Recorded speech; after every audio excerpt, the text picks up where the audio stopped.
Morning बच्चों geography की इस ऑनलाइन क्लास के सेशन में आपका हार्दिक स्वागत है। आज जिस टॉपिक के बारे में हम चर्चा करेंगे वो है खनिज संसाधन यानी मिनरल रिसोर्सेज। बच्चों, हम जानते हैं कि खनिज जो हैं किसी भी संस्कृति के विकास का आधार होते हैं। इसीलिए आपने इतिहास में बहुत बार सुना होगा कि कई संस्कृतियों को हम पाषाण युगीन सभ्यता कहते हैं, कईयों को कांस्य युगीन सभ्यता, और उसी तरह वर्तमान जो हमारी संस्कृति है, सभ्यता है, उसको लोह युगीन सभ्यता कहा जाता है।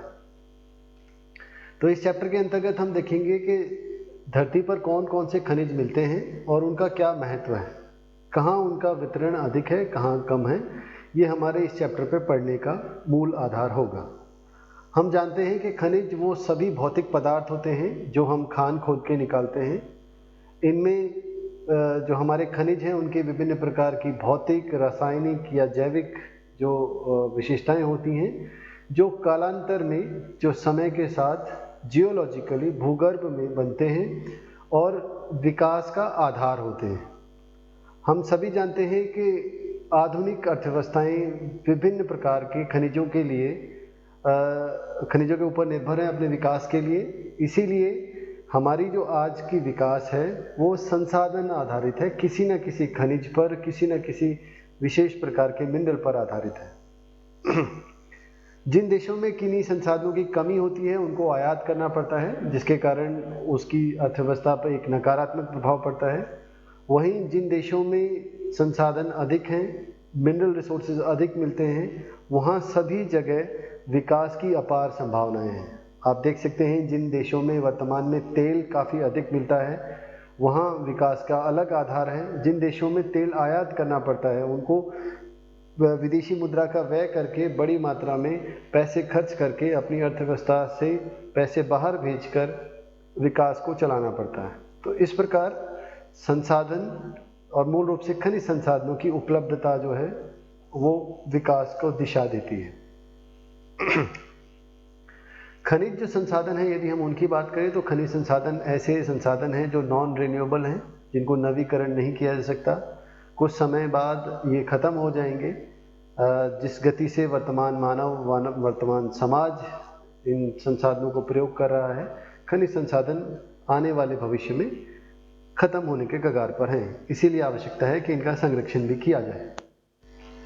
तो यदि हम संसाधनों का और मूल रूप से खनिज संसाधनों का वर्गीकरण करें तो धरती पर बहुत सारे प्रकार के खनिज संसाधन मिलते हैं। एक अनुमान के अनुसार जिस ज़मीन पर हम रहते हैं यहाँ 1600 से अधिक प्रकार के खनिज मिलते हैं। 200 से अधिक प्रकार के जो खनिज हैं उनका औद्योगिक उत्पादन के लिए प्रयोग में लाया जाता है। और आधुनिक औद्योगिक अर्थतंत्र जो है लगभग 80 प्रकार के खनिजों पर आधारित है। खनिजों को पढ़ने से पहले हमें एक पूर्व ज्ञान के लिए हमें यह पढ़ना पड़ेगा कि हमारी धरती पर 3 प्रकार की चट्टानें मिलती हैं। आग्नेय चट्टानें, वो चट्टानें जो लावा के जमने से बनी हैं और इनमें लौह धातुएं बड़ी मात्रा में मिलती हैं। वहीं दूसरी तरफ कायांतरित चट्टानें हैं या अवसादी चट्टानें हैं। आग्नेय चट्टानों के टूटने से अवसादी चट्टानें बनती हैं, जिनके अंदर हम मूल रूप से बात करें तो जीवाश्म ईंधन के जो खनिज हैं वो बड़ी मात्रा में मिलते हैं। और उसी तरह कायांतरित चट्टानें हैं जो अपने आप में फिर विभिन्न प्रकार के खनिज संसाधनों को धारण किए हुए। जब हम आग्नेय चट्टानों को देखते हैं बच्चों, जैसा मैंने बताया कि ये लावा के जमने के कारण चट्टानें बनी हैं, जिसमें सोना, चांदी, तांबा, जस्ता, सीसा, मैग्नीज, अभ्रक ये काफ़ी बड़ी मात्रा में मिलते हैं। वहीं कायांतरित चट्टानों में ग्रेफाइट, हीरा, संगमरमर काफ़ी बड़ी मात्रा में मिलते हैं। और उसी प्रकार जब हम अवसादी चट्टानों की बात करें तो अवसादी चट्टानों में कोयला, पेट्रोलियम, प्राकृतिक गैस, रॉक फॉस्फेट, पोटेशियम, नमक ये काफ़ी बड़ी मात्रा में मिलते हैं। विकसित जो देश हैं उन सभी देशों में जो खनन का कार्य है, प्रसंस्करण का कार्य है या शोध के कार्य हैं, वो ज़्यादातर इन कामों से पीछे हट गए, क्योंकि ये सारे श्रम आधारित काम हैं जिसमें बहुत लागत लगती है। जबकि विकासशील देशों में जहाँ श्रमिक अधिक है, जनसंख्या ज़्यादा है, वहाँ लोग अभी भी खानों में या उनसे जुड़े हुए विभिन्न कार्यों में लगे हुए हैं। आप यदि देखें तो बड़ी संख्या में जो जनसंख्या है वो अफ्रीका, लैटिन अमेरिकी देशों में या एशियाई देशों में जो अपनी आय है वो खनिजों के खनन से ही निकालती है। 50% से अधिक जो संसाधन हैं आय के वो अफ्रीका में, लैटिन अमेरिकी देशों में और कुछ एशियाई देशों में खनन कार्यों पर ही आधारित हैं। अब यदि हम खनिजों के प्रकार की बात करें तो खनिज मूल रूप से हम दो हिस्सों में विभाजित करते हैं, वो खनिज जिन्हें धात्विक खनिज कहते हैं और वो खनिज जिन्हें अधात्विक खनिज कहा जाता है। धात्विक खनिज में लौह धातु जिसमें लोहा मैग्नीज शामिल हैं, वहीं धात्विक खनिज में अलोह धातु के अंतर्गत तांबा और बॉक्साइट को शामिल किया जाता है। जब हम अधात्विक खनिजों की बात करें तो कार्बनिक में कोयला, पेट्रोलियम, गैसेस शामिल हैं, वहीं अकार्बनिक के अंदर माइका, चूना पत्थर और ग्रेनाइट को शामिल किया जाता है। तो इस तरह देखिए कि धरती से मिलने वाले खनिजों में व्यापक विविधता मिलती है और ये विविधता जो है विकास को आधार प्रदान करती है। अब सबसे पहले बात करते हैं लौह अयस्क और उसके वितरण को। आप सभी जानते हैं कि लोहा जो है संस्कृति का आधार है और इस जो लोहा है इसको हम बेसिक इंडस्ट्री में क्लासीफाई करते हैं, आधारभूत उद्योग के रूप में इसका वर्गीकरण करते हैं। जिस देश में लौह अयस्क के उत्पादन की कमी होती है वहाँ विकास पर नकारात्मक प्रभाव पड़ता है। यदि हम देखें ज़मीन के अंदर से हेमेटाइट, मैग्नेटाइट, लिमोनाइट एंड सिंडेराइट 4 प्रकार का अयस्क निकाला जाता है। आप में से बहुत सारों के मन में ये प्रश्न उठता होगा, ये अयस्क क्या होता है और क्या होती है? बच्चों, हम जानते हैं कि खनिज जो हैं वो नेचर में मिलने वाली दूसरी चीज़ों के साथ रिएक्ट करते हैं जिसके कारण वो प्योर फॉर्म में नहीं मिलते। जब वो इम्प्योरिटीज़ के साथ होते हैं जिसमें बहुत सारी मिट्टी और विभिन्न प्रकार के जो रासायनिक तत्व होते हैं वो शामिल होते हैं तो उसको हम ओर कहते हैं और इसको प्योर करके ही हम साफ लोहा या जिसको हम काम के लायक लोहा बनाते हैं उसको निकालते हैं।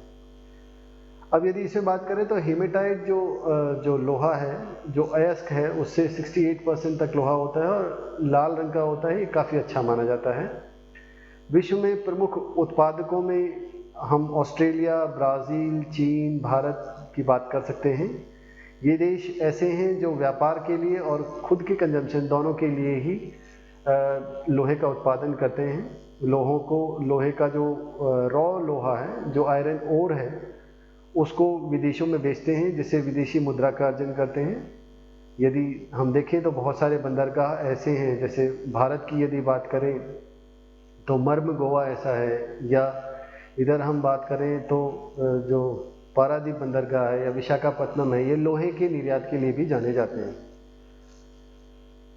तो पिछले काफ़ी समय से जैसे जैसे औद्योगिकरण, शहरीकरण, नगरीकरण हो रहा है वैसे वैसे लोहे की जो खपत है वो दिन ब दिन बढ़ती जा रही है। एक अनुमान के अकॉर्डिंग सालाना 10% अधिक लोहे की आवश्यकता होती है। लोहे की खपत इतनी तीव्र गति से बढ़ रही है और इसके मुख्य उपभोक्ता उत्पादक यदि देशों की बात करें तो चीन, जापान, कोरिया, संयुक्त राज्य अमेरिका, यूरोपियन संघ, भारत जैसे देश शामिल हैं जहाँ पर विकास की जो गति है वो काफ़ी तेज है। चीन हमारे विश्व का सबसे बड़ा उपभोक्ता है। आप देखें कि पिछले काफ़ी समय से चीन में औद्योगिकरण और शहरीकरण तीव्र गति से हो रहा है और न केवल चीन बल्कि खुद उत्पादन करता है बल्कि आयात भी करता है और विदेशी व्यापार में जो 52% जो लोहा है वो चीन खरीदता है। चीन के अलावा जापान, कोरिया भी कच्चे लोहे का बड़ी मात्रा में आयात करते हैं। यदि हम भारत के संदर्भ में देखें तो भारत में भी विशाल जो है हेमेटाइट एंड मैग्नेटाइट टाइप का जो लोहा है वो मिलता है, जो मूल रूप से मध्य प्रदेश, कर्नाटक, बिहार, उड़ीसा, गोवा, महाराष्ट्र, आंध्र प्रदेश, केरल, राजस्थान के कुछ हिस्सों में और तमिलनाडु में मूल रूप से पाया जाता है।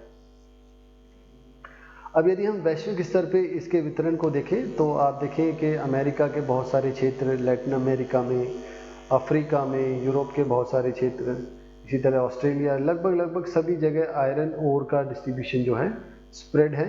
इन सभी जगह से रॉ आयरन निकाला जाता है और उसको प्रोसेस करके विभिन्न कामों में लाया जाता है। दूसरा जो खनिज संसाधन है जिसको हमें अध्ययन करना है वो है कोयला। अब यदि हम कोयले के उत्पादन और उसके वितरण की बात करें तो कोयला एक ठोस कार्बनिक पदार्थ है जो जलने पर बड़ी मात्रा में ऊर्जा देता है। विश्व के विभिन्न जो औद्योगिक देश हैं वहाँ कोयला जलाने पर ऊर्जा मिलती है, इसीलिए औद्योगिक जगत को चलाने में कोयले का अहम योगदान है। कोयला जो है वो ऊर्जा देता है, वो कोयले के साथ साथ आप देखिए पेट्रोलियम, नेचुरल गैस और विभिन्न प्रकार के हैं, लेकिन मूल रूप से उद्योग धंधों में, कारखानों में जिस कोयले का प्रयोग किया जाता है वो ऊर्जा के लिए ही किया जाता है। इसके अलावा यदि हम देखें तो कोयला विभिन्न प्रकार का मिलता है। एंथ्रेसाइट जो कोयला है वो सबसे अच्छा माना जाता है, जिसमें कार्बन की मात्रा जो है 94 से 98% तक पाई जाती है। ये चमक वाला है और इसमें व्यावसायिक कामों में, घरों में इसका प्रयोग लाया जाता है। इसके अलावा दूसरे प्रकार जो है वो बिटुमिनस टाइप का कोल है, ये भी अच्छा माना जाता है, जिसमें 78 से लेकर 86% तक कार्बन की मात्रा पाई जाती है और ये ठोस चट्टान के रूप में होता है, जिसमें भाप और विद्युत चालित जो इंजन हैं उनको चलाने में हम इसका प्रयोग करते हैं। इसके अलावा लिग्नाइट कोल है जो उतना अच्छा नहीं है और बहुत सारे इसके कारण जो प्रदूषण फैलता है उससे स्वास्थ्यकारी जो स्वास्थ्य से संबंधित बीमारियां हैं वो भी होती हैं, लेकिन फिर भी लिग्नाइट टाइप का कोल भी विद्युत बिजली बनाने के लिए, विद्युत ऊर्जा बनाने के लिए इसका प्रयोग में लाया जाता है। सबसे साधारण प्रकार का जो कोयला होता है जो उतना गुणवत्ता वाला नहीं माना जाता है, जिसमें 27% ही कोयला जो है जो कार्बन कंटेंट है वो मिलते हैं। इसको पीट टाइप कहते हैं, जिसमें नमी का अंश ज़्यादा होता है, जिसके कारण ये धुआं बहुत देता है।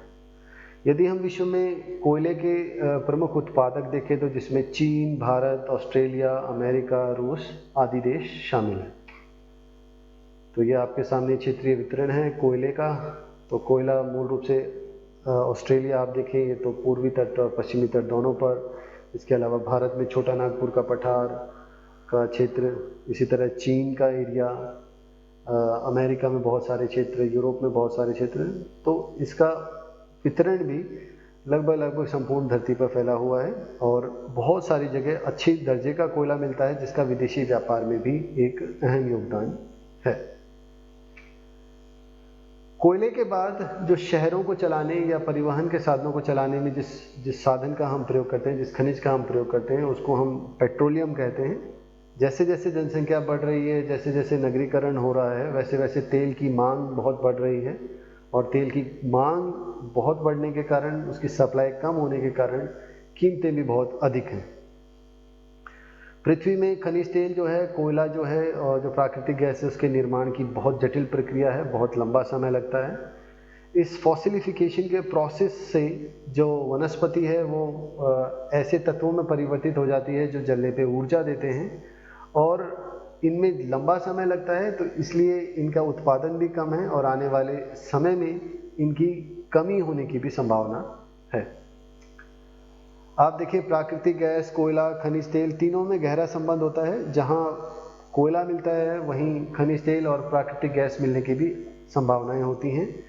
ये सारे के सारे तत्व अवसादी चट्टानों में पाए जाते हैं। जैसा हमने पीछे देखा कि अवसादी चट्टानें परतदार चट्टानें होती हैं, तो परतों के अंदर कोयला, प्राकृतिक गैस और खनिज तेल मिलता है।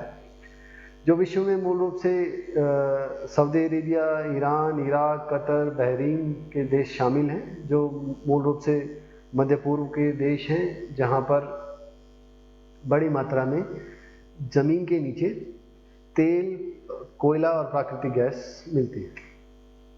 हम पेट्रोलियम उत्पादक क्षेत्रों की बात करें तो विश्व में हमारे जो लैटिन अमेरिकी देश हैं, कुछ देश वो हैं। इसी के अलावा अमेरिका एक बड़ा उत्पादक देश है, लेकिन वो अपनी रिजर्व्स का बहुत कम ही हिस्सा उत्पादन करता है, ज़्यादातर हिस्से को भविष्य के लिए बचा के रखता है। इसीलिए भारत के उत्तर पूर्वी क्षेत्र में कुछ क्षेत्र हैं, इसी तरह जो मध्य एशिया या मध्य पूर्व जो क्षेत्र है, जो खाड़ी के देश हैं, वहाँ पे भी सबसे ज़्यादा उत्पादन होता है। ऑयल प्रोडक्शन के लिए जो देश हैं जहाँ तेल होता है, उन्होंने एक ऑर्गेनाइजेशन बनाया है जिसे हम ओपेक कहते हैं, organisation of petroleum exporting countries. ये वो देश हैं जो तेल के उत्पादन को इस तरह रेगुलेट करते हैं कि जिससे कीमतें अधिक बनी रहें, उनको अधिक से अधिक लाभ हो। जहाँ तक कोयले पेट्रोलियम के बाद के दूसरे जो हमारे प्राकृतिक तत्व हैं, जो मिनरल हैं, यदि उनको देखें तो प्राकृतिक गैस एक बहुत महत्वपूर्ण है, जिसमें मीथेन, ईथेन, प्रोपेन, ब्यूटेन, ये सभी हाइड्रोकार्बन्स कहलाते हैं। और इन हाइड्रोकार्बन्स का परिवहन के लिए कच्चे माल के रूप में, गैस के रूप में, कारखाने चलाने के लिए सभी जगह प्रयोग किया जाता है। जैसे जैसे जलवायु परिवर्तन का दौर आ रहा है, प्राकृतिक गैस को भविष्य का एक साधन माना जाता है, जिससे अधिक से अधिक प्रयोग में लाने से कम प्रदूषण होता है। तो आप देखेंगे विभिन्न स्तरों पर सरकारें प्राकृतिक गैस के प्रचार को प्रमोट कर रही हैं। आपने इसी क्रम में देखा होगा हमारा देश सीएनजी को प्रमोट कर रहा है। इसी तरह विश्व में बहुत सारे देश ऐसे हैं जो इस तरह के कार्य में लगे हुए हैं। विश्व के प्रमुख उत्पादक देशों में अमेरिका, रूस दो बड़े ऐसे देश हैं जो लगभग 50% से अधिक उत्पादन करते हैं। इसके अलावा मध्य एशिया के बहुत सारे देश हैं, ईरान है, लैटिन अमेरिकी कुछ देश हैं जो उत्पादन करते हैं। रूस का जो अधिकतर गैस है उत्पादन, उसको घरों को गर्म रखने के लिए प्रयोग किया जाता है। आप सभी जानते हैं कि रूस और यूरोप के जो एक ठंडा इलाका है, वहाँ बहुत ठंड पड़ती है और अधिक ठंड से बचने के लिए गैस से घरों को गर्म रखा जाता है। सबसे ज़्यादा उत्पादक यदि देखें तो Canada, Indonesia, Iran, Iraq, Saudi Arabia, Mexico, रूस, ऑस्ट्रेलिया देश शामिल हैं। तेज गति से इनकी मांग बढ़ती जा रही है प्राकृतिक गैस की। इसमें चीन, भारत दो ऐसे बड़े आयातक देश हैं जिनके यहाँ खुद का उत्पादन बहुत कम है, इसके कारण अत्यधिक मांगे करते हैं। तो इस तरह ये आपके सामने मैप पे दिखाए गए हैं कि कौन कौन से इसके उत्पादक देश हैं। यदि आप देखें यूरोप में, नॉर्थ अमेरिका में, एशिया में काफ़ी बड़ी मात्रा में नेचुरल गैस जो है वो प्रोड्यूस की जा रही है। न केवल प्रोड्यूस की जा रही है बल्कि साथ ही कंज्यूम भी बड़ी मात्रा में की जा रही है। तो इस तरह बच्चों इस पूरे चैप्टर में हमने खनिजों के बारे में एक व्यवस्थित अध्ययन किया। हमने देखा खनिज क्या होते हैं, साथ ही साथ हमने देखा कि खनिजों को किस प्रकार वर्गीकृत किया जाता है, लौह अयस्क कहाँ अधिक मिलता है, कोयला कहाँ अधिक मिलता है, पेट्रोलियम का किस तरह से वितरण है, वैश्विक वितरण। अब आपकी स्क्रीन पर कुछ प्रश्न दिए गए हैं, कुछ शॉर्ट आंसर टाइप हैं, कुछ लॉन्ग आंसर टाइप हैं। इन दोनों ही प्रकार के प्रश्नों के आपको व्यवस्थित उत्तर लिखने हैं। सारे के सारे प्रश्न कक्षा में डिस्कस किए गए हैं, इसलिए कोई समस्या नहीं होनी चाहिए। पहला प्रश्न है खनिज क्या होते हैं। आप सभी जानते हैं कोयला मूल रूप से किस प्रकार के चट्टानों में मिलता है, कोयले के प्रकार क्या क्या हैं, या प्राकृतिक गैस का जो सबसे बड़े उत्पादक हैं वो कौन कौन से हैं, भारत के किन राज्यों में जो है लौह अयस्क का उत्पादन अधिक होता है। ये छोटे प्रश्न हैं। इसी तरह दीर्घ उत्तरीय प्रश्नों में देखें तो मिनरल क्या होते हैं और इनके इसमें खास तौर से आयरन ओर के डिस्ट्रीब्यूशन को आपको एक्सप्लेन करना है। इसी तरह आपको एक्सप्लेन करना है कि नेचुरल गैस की क्या इंपॉर्टेंस है और विश्व में कहाँ ये अधिक उत्पादित की जाती है। तो बच्चों आप देखें आपके पास यूनिवर्सिटी में जो प्रश्न आएंगे उसमें से एक ना एक मिनरल का डिटेल्ड एक्सप्लेनेशन पूछा जाएगा कि उसका आपको वितरण बताना है। न केवल वितरण बताना है, डिस्क्रिप्शन करना है, साथ ही साथ आपको एक उसका अच्छा सा मैप भी बनाना है। इसीलिए आप देखेंगे कि हर मिनरल के डिस्क्रिप्शन के साथ आपकी क्लास में एक मैप कराया गया है, आपको उसको ध्यान से देखना चाहिए। तो इस तरह बच्चों आज की जो ये क्लास थी इसमें इतना ही। आपके यदि कोई प्रश्न हो, कोई सुझाव हो तो आप कॉलेज के व्हाट्सएप ग्रुप माध्यम से या इस ईमेल आईडी से मेरे से जुड़ सकते हैं। मुझे आपके प्रश्नों, शंकाओं का समाधान करने में खुशी होगी। आज के लिए इतना ही। धन्यवाद।